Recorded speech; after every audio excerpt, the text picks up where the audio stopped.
Hey everyone, so today we're going to work through a couple more product, quotient, and chain rule problems. If you want to pause the video and try these three on your own or make an attempt, that might be the best way to get some extra practice since this isn't the first video you're watching, hopefully, or first time learning this. So let's go over the first one and see what we can do. When you take a look at this, you're going to know that you're going to have to use chain rule versus product or quotient rule here because you see that we have functions within a function. So you see kind of those parentheses within a parentheses, composition of functions. So when we take the derivative, remember you take the derivative one function at a time and you only do the outside function first. So for example, f prime of everything else stays the same. And now we're done with that. Then we go to the next function, g of x over 2. We do g prime of x over 2. And notice x over 2 stayed the same. Now we're done with that. And then x over 2 really could have just been written as 1/2 x. So then what's the derivative of 1/2 x would be times 1/2. Okay, so as you're doing this, the common mistake people will write is they'll do this, f prime of g prime of 1/2 or something like that, where they take all derivatives at the same time. If you notice yourself taking the derivative 2 times within one step, you're probably doing it wrong. So one derivative at a time, outside to inside. All right, so then you just plug stuff in here. We're doing h prime of 4, and I would recommend for any of these problems where you are using a table, I know it's tempting to start plugging in 4 right away, but I would actually write it first with the x's or whatever variables being used, and then plug in 4 so that you don't miss any of the chain rule. All right, here we go. F prime of g of 4 over 2 would be g of 2 times g prime of 4 over 2 times 1/2.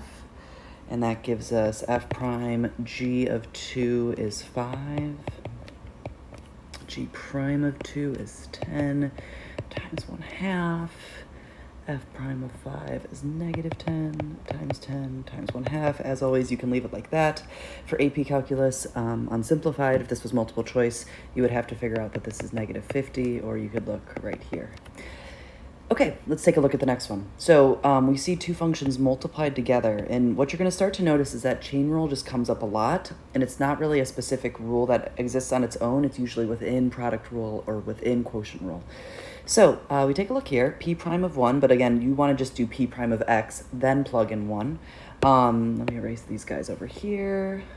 Okay, so g of 4x cubed times the derivative of the second function. Now, the inside of f of x is just x, so technically derivative of x is times 1. If you wanted, you definitely don't have to put that. Plus, product rule again is first times the derivative of the second plus second times the derivative of the first. It does not matter what order you go in. So then we've got second function, I guess I'll start with f of x, that's the easy part, times the derivative of g of 4x cubed. So you just take one derivative, again, g prime of 4x cubed, but then you take the derivative of the inside. So when you're treating this function, you've got this, you're doing one thing at a time, and you're looking if the inside function has a derivative. If you're ever unsure, you could always just multiply by 1, like I did here. If the inside is x, you just always get in that habit of times 1, just to make sure you don't miss chain rule, because it's commonly missed. Now we can plug in 1.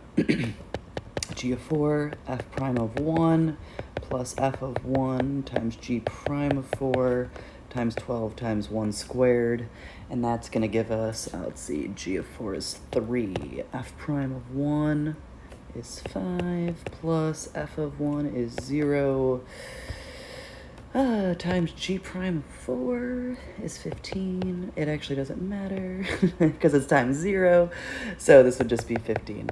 And again, I'm going kind of quickly after this step because I assume once you've done that chain rule, it's just reading the table and product rule for this case. And the last one, we've got k of x equals f of 5 minus x over x squared. We notice two things divided by each other. And again, chain rule is just inherent. So this is a quotient rule problem, but every time you do this, you should always look for any inside functions. For example, f of 5 minus x, and then you've got the derivative of 5 minus x. X squared is just hanging out by itself. It won't need any type of chain rule. Okay, here we go. So low d high minus high d low all over low squared is how I remember it. So low function times d high, so that'd be f prime of 5 minus x times the derivative of 5 minus x, which would be just negative 1 for the negative x. Then you've got minus high function derivative of the low function. So low d high minus high d low all over low squared.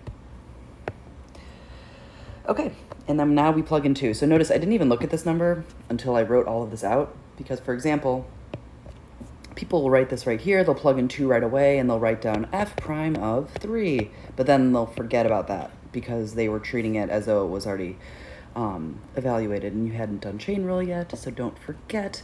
Now let's do 4, f prime of, that would be 1 times negative 1 minus f of 1 times 2 times 2 all over 2 squared. That gives us, let's see, f prime of 1 is 5, so it's going to be 4 times 5 times negative 1 minus f of 1 is 0, so, oh wait, what did I mess up here? Oh, yeah, that would be relevant. Oh, gosh, let me go back. I got all excited that that was a 4, but that is not correct. I was like, I don't think this is turning out. Okay, sorry, reverse. 5 minus 2 is what I'm plugging in, would give me a 3. I knew that was something was wrong there. F prime of 3 is negative 5. 4 times negative 5 times negative 1. F of 3 is 5 times 4. That gives me 20 minus 20. All over 16, which is 0 over 16, which is 0. Again, you can leave it at this step if it's a free response problem. Once you've evaluated everything into a number, you can be kind of lazy and just leave it. And if you evaluate it wrong, you actually could lose points, so you would get full points for writing this. So up to you. If it's multiple choice, you'll have to figure out which one it is. Okay, we're going to try a few more of these and kind of talk about some differences. Again, the answers are all down here, spoiler alert. So if you want to take a second, screenshot that. You could always try some of these on your own first. Again, here are the blank ones if you want to screenshot that. Maybe try a couple out, and then you could always see my process throughout and see how you're doing. So, derivative of each function, let's take a look. These could have really any rules at all. So this could just be, now you've learned product, quotient, and chains. We're just going to approach this and say what's going on. Chain rule, I would say, is inherent in every problem. Product rule, you're looking for 2 things multiplied together that you can't simplify, and same with quotient rule, 2 things divided that you can't simplify. For example, if you had x to the 5th over x squared, you wouldn't spend time doing quotient rule, you would just write that as x cubed and take the derivative. Same thing if it was x to the 5th, times x squared. You would just multiply that. And then you would do the derivative without product rule. So let's take a look. We've got tangent of pi x over 3. So we've got 2 functions. So again, y prime, you do the derivative of just the outside function. Derivative of tangent is secant squared. Leave everything else the same. This is done. We go to the inside. What's the derivative of pi over 3? Again, just write it like this, times x. It's just a constant times x. That would be just the constant. And that is the end of the problem. You can write the pi over 3 in the front, but you really don't have to.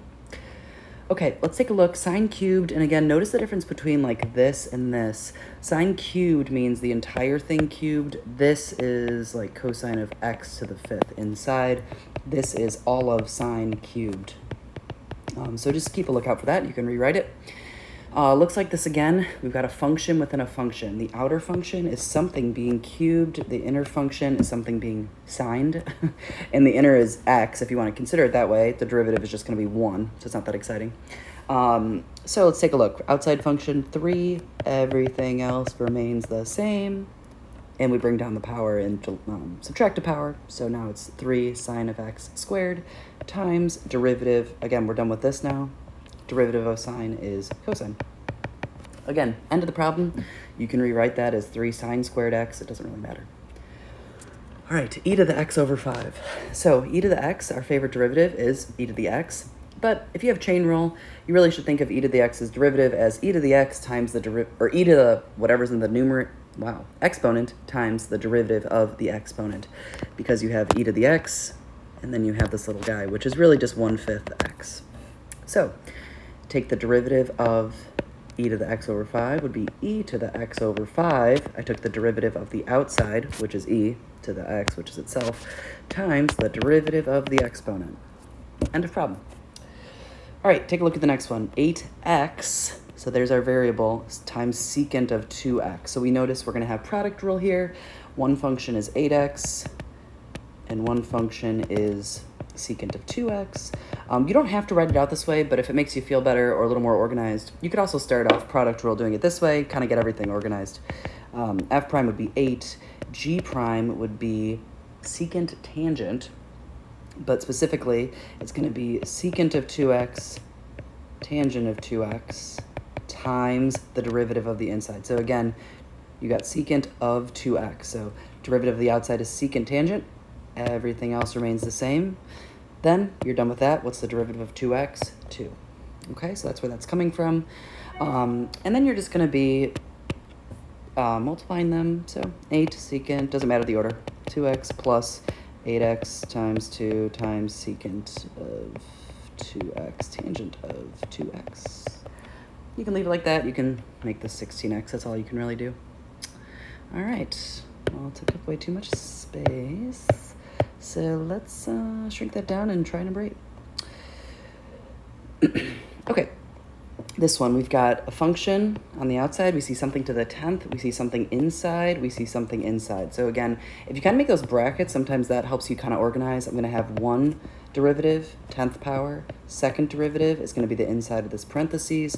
Third derivative is going to be the inside of that parentheses. So here we go. First thing I'm going to do, bring down the 10. I've got a 2 already there hanging out. 10, 1 plus ln of negative x all to the 9th. Again, what changed? Only the 10. I brought it down, made it a 9, but nothing inside changed. One derivative at a time. Now what do we got? We're done with that. I'm going to kind of cross it out. What is the derivative of 1 plus ln of negative x? Derivative of 1 is 0. Ln of negative x, 1 over the derivative of, 1 over the inside, right? Natural log of x is, the derivative is 1 over x. Okay, so in this case, it's 1 over negative x, but then again, times the derivative of the inside, which is negative 1. So, again, you can simplify it a little more. This is 20. This would end up being just 1 over x. This is 20 over x. 1 plus natural log of negative x all to the 9th. So again, one thing at a time. 10th power inside of the parentheses, inside of the last parentheses. Multiply them together. All right, in the last couple here, we've got a few more combos. Number 9, you've got a quotient looking item, which it is. Again, if you want to do like a little setup before you do that, a whole low D high, high D low business, sometimes I'll set that up. So we've got, let's see, I'll label it as like a high derivative of high function. So high function's 4x to the 7th. Derivative is 28x to the 6th. And then I've got the low function is cosine of x to the 5th. Notice, again, where the 5th is, it's not cosine to the 5th. Derivative of the low function would be something cosigned, something raised to the 5th. So negative sine of x to the 5th, nothing changed, times derivative of the inside. All right, here we go. Y prime would be low d high minus high d low. Oh gosh, I'm gonna run out of space here. Ugh. 5x to the 4th, sorry, all over low squared, which would be this guy, all squared, which again, you could write as cosine squared. It's not x to the 10th though, it's slightly different. And that's where I'm gonna leave it. You're welcome to kind of multiply stuff together, but you don't really need to. So again, if it's free response, that's a perfectly fine answer for me. You don't have to like impress anything for AP. If this was free response, this is perfectly good. All right, and then number 10, we'll finish it off here. Again, try it yourself if you haven't. We've done quite a few now, so see if you could pull this off by yourself. And then come back and see how we do it. So I've got a lot of things added and subtracted. So each of these are going to be kind of their own little entity. And then, for example, like this one is going to have e to the x, and then we've got a derivative up here and something inside. So we're going to have e to the x, its exponent, and then inside the exponent, 3 little pieces of chain rule there. E squared, as you might know, is a constant. This would be like saying plus 2. So that derivative is just going to be 0. And then what do we got? X times ln. So again, can't be combined. Function times another function. This is going to be product rule. Plus, this guy is ln of 5x plus 1, which has a derivative. So again, those parentheses give it away. If you're working with an exponential, something in the exponent. If you're working with sine, something with, one of the trig functions, something inside parentheses. A radical, right? Like, root 3x plus 1 would be 3x plus 1 to the 1/2, outside function, inside function. And the key, again, with chain rule, what most people mess up, is they try to take all the derivatives at once, just do one thing at a time. All right, here we go. So for example, that first term, we've got the derivative of e to the something is e to the something, cotangent of 3x, okay? Then we're done with e to the x. What's next? Times, on the regular level, the derivative of the exponent, which would be still a 5 there. Derivative of cotangent is negative cosecant squared of 3x. So all that changed, I dealt with cotangent. Now I'm done with that. Last thing, multiply by the derivative of 3x is 3. Again, leave it like that, or you can multiply this to be a little bit nicer. Negative 15 in the front if you want. All right, plus 0. We talked about that. It's a constant. And last but not least, I'd put big brackets because you've got a negative, so just be careful. I'm going to treat this as x is f and g, your two functions here, ln of 5x plus 1. Okay, f prime is 1, g prime, 1 over whatever's inside times the derivative of the inside, right? The derivative of natural log times the derivative of 5x plus 1. And you can do it in either order.